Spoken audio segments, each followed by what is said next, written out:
दोस्तों, मैं फराज मलिक देश दुनिया की कुछ ताज़ा तरीन खबरें लेकर एक बार फिर आपके सामने हाजिर हूँ।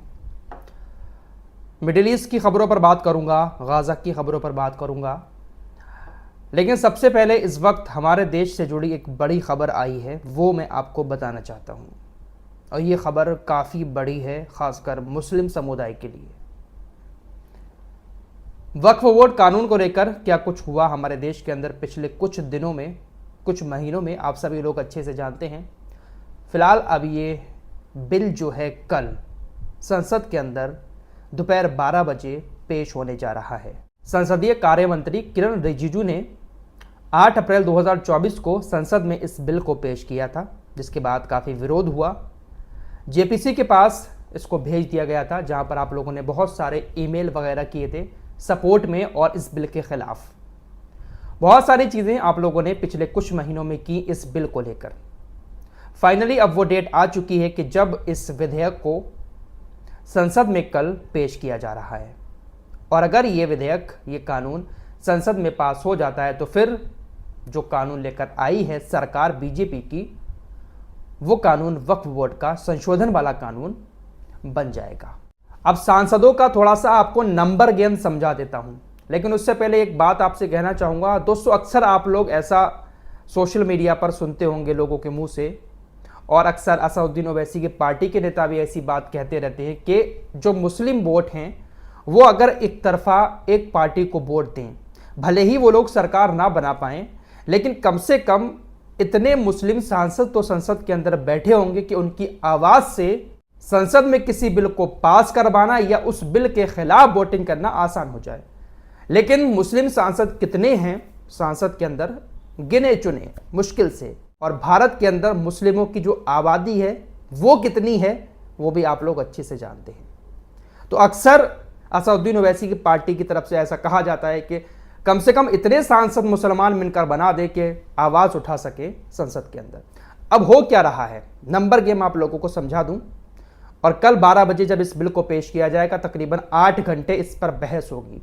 वैसे कांग्रेस का कहना था कि तकरीबन 12 घंटे इस पर बहस कराई जाए, लेकिन 8 घंटे का टाइम रखा गया है। उस 8 घंटे में वोटिंग वगैरह होगी, और अगर ज़्यादा सांसदों के वोट इस बिल के फेवर में पड़ गए, जो कि जाहिर सी बात है पड़ेंगे ही, तो ये बिल पास हो जाएगा। लोकसभा में इस वक्त 542 सांसद हैं। अब इन 542 सांसदों में से 272 सांसदों का इस बिल के पक्ष में होना जरूरी है। जी हां, 272 सांसद इस बिल के पक्ष में अगर वोट डालेंगे तो यह बिल पास हो जाएगा। लेकिन इस बार जो लोकसभा का चुनाव हुआ था, जिसमें प्रधानमंत्री नरेंद्र मोदी एक बार फिर से बने, उसमें बीजेपी को 240 सीटें मिली हैं। तो 272 तक पहुंचने के लिए बीजेपी के पास अकेले पूरी सीटें नहीं हैं, लेकिन एनडीए के पास 293 सीटें हैं। सरकार बनी थी भाई बीजेपी की, एनडीए के साथ और पार्टियों को साथ मिलाकर बीजेपी ने सरकार बनाई है।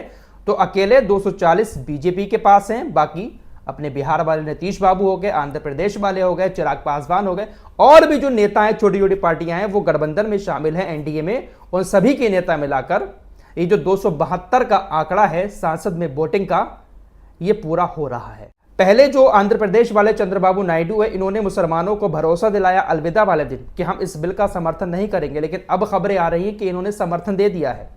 नीतीश कुमार भी समर्थन देने के लिए तैयार है, लेकिन उनके कुछ पार्टी के मुस्लिम नेताओं की तरफ से ऐसा कहा जा रहा है कि पार्टी समर्थन नहीं दे रही है, लेकिन नीतीश कुमार ने पूरा समर्थन दे दिया है। कुल मिलाकर बात यह है कि कल संसद के अंदर यह बिल पेश किया जाएगा और आराम से बीजेपी 272 का आंकड़ा छूकर इस बिल को पास करवा लेगी, क्योंकि कांग्रेस के पास सिर्फ 99 सांसद हैं। बाकी इनका जो इंडिया गठबंधन था, उन सभी को मिलाकर 233 सीटें बनती हैं। तो 272 तक ये लोग नहीं पहुंच पा रहे हैं। असदुद्दीन ओवैसी या उनकी पार्टी के नेता या और लोग सोशल मीडिया पर जो बातें लिखते हैं ना, कि कम से कम मुसलमान एक तरफ वोट देकर अपने इतने सांसद तो संसद के अंदर ले जाकर बिठा दे कि वो हर बिल में अपना रोल निभा सकें। फॉर एग्जाम्पल, जैसे नीतीश कुमार मुख्यमंत्री बने हैं, तो इनकी पार्टी से भी बहुत सारे मुस्लिम सांसद खड़े हुए, उनको वोट दिया मुसलमानों ने। कांग्रेस से खड़े हो जाते हैं, और भी पार्टियों से खड़े होते हैं। आंध्र प्रदेश के अंदर भी चंद्रबाबू नायडू की पार्टी के कुछ मुस्लिम सांसद हैं, लेकिन जब पार्टी उसका समर्थन कर रही है तो ये लोग भी उसके समर्थन में जाएंगे। राज्यसभा की बात करें तो कुल 236 सीटें हैं राज्यसभा में, जिसमें बीजेपी के पास 98 सांसद मौजूद हैं और इस बिल के लिए 119 सांसद चाहिए हैं। वहीं एनडीए गठबंधन को मिलाकर तकरीबन 121 सांसद एनडीए के पास यानी बीजेपी के पास मौजूद हैं।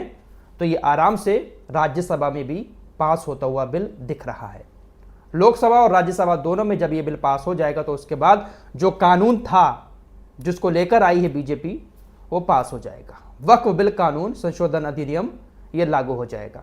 किरण रिजिजू ने कहा कि भोले भाले मुसलमानों को यह कहकर गुमराह किया जा रहा है कि सरकार मुसलमानों की संपत्ति और अधिकार छीनने जा रही है। कुछ लोगों द्वारा फैलाई जा रही झूठी बातें हमारे समाज और राष्ट्र के लिए बहुत हानिकारक हैं। मैं सभी से अनुरोध करूंगा कि कृपया उन नेताओं की पहचान करें जो झूठ बोल रहे हैं। ये वो लोग हैं जिन्होंने सीएए के दौरान देश को गुमराह किया। मुझे ये कहते हुए बहुत गर्व हो रहा है कि भारत के अल्पसंख्यक सबसे सुरक्षित और अल्पसंख्यकों को भारत में आज़ादी के सबसे बड़े अधिकार प्राप्त हैं। असादुद्दीन ओवैसी ने चंद्रबाबू नायडू और नीतीश कुमार से कहा है कि वो इसका समर्थन कर रहे हैं, लेकिन इसके परिणाम उनको भुगतने पड़ेंगे। इन लोगों को ऐसा नहीं करना चाहिए। अगर चंद्रबाबू नायडू की पार्टी, नीतीश कुमार की पार्टी पीछे हट जाती है तो शायद ये बिल पास नहीं हो पाएगा।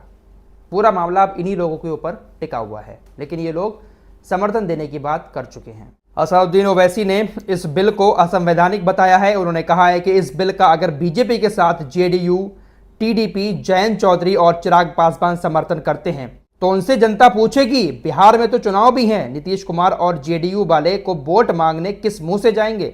ये मुसलमानों को उनकी प्रॉपर्टी से बेदखल करने की साजिश है। हम सब मिलकर इसका पुरजोर विरोध करेंगे। इस बिल को लेकर समाजवादी पार्टी के नेता अखिलेश यादव ने कहा, बीजेपी हर जगह अपना दखल देना चाहती है, हर चीज पर ये अपना नियंत्रण जमाना चाहते हैं, कब्जा करना चाहते हैं। तेजस्वी यादव ने भी इस बिल का विरोध किया है। फिलहाल कल संसद के अंदर सुनवाई होना है, बिल पेश होना है, बहस भी होगी, बातचीत होगी। देखते हैं क्या रहता है कल। आइए अब थोड़ी सी गाजा की बात कर लेते हैं। गाजा के अंदर ईद मनाई गई। दोस्तों वाकई में ये लोग बहुत ज़्यादा दिल वाले हैं। खंडरों पर खड़े होकर ही इन्होंने नमाज अदा की, एक दूसरे को मुबारकबाद भी दी, खुशियां मनाई। भले ही बम गिर रहे हैं लेकिन दूसरी तरफ खुशियां भी मनाई जा रही हैं, ईद की खुशी। हालांकि हमले भी हुए और उन हमलों में कुछ मौतें भी हुई हैं। खबर ऐसी भी आ रही है कि इजराइल ने जो हमले किए थे, सामूहिक कब्रें मिली हैं 15 डॉक्टर्स की। और ये डॉक्टर पता है कौन है? ये डॉक्टर रेड क्रिसेंट की टीम के डॉक्टर हैं जो यूनाइटेड नेशंस के लिए भी काम करती है। बात सामने आई, यूनाइटेड नेशंस ने भी कड़े शब्दों में निंदा की है। निंदा कर दो या कड़े शब्दों में कर दो, बात एक ही है, लेकिन इससे होता कुछ नहीं है। 15 डॉक्टर्स, उनकी सामूहिक कब्रें, यानी एक कब्र में बहुत सारे लोगों को दफनाया गया, वो मिले हैं। फिलहाल गाजा के अंदर जो रफा का एरिया है वहाँ पर बहुत सारे एरिया में जहाँ पर गंदे संदे टेंटों के अंदर बेचारे जो लोग रह रहे हैं उनको खाली करने का आदेश इजराइल की तरफ से, सेना की तरफ से दिया गया है। शायद हो सकता है कि फिर से इजराइल वहाँ पर पहले जैसे हमले फिर से शुरू कर दे, क्योंकि अभी भी सीज फायर की कोई डील पूरी नहीं हो पाई है। जैसा का तैसा मामला अभी भी अटका हुआ है। फिलहाल इस रिपोर्ट में इतना ही। कुछ और खबरों के साथ फिर हाजिर होऊंगा। तब तक के लिए अपना ख्याल रखिएगा। अल्लाह हाफिज़।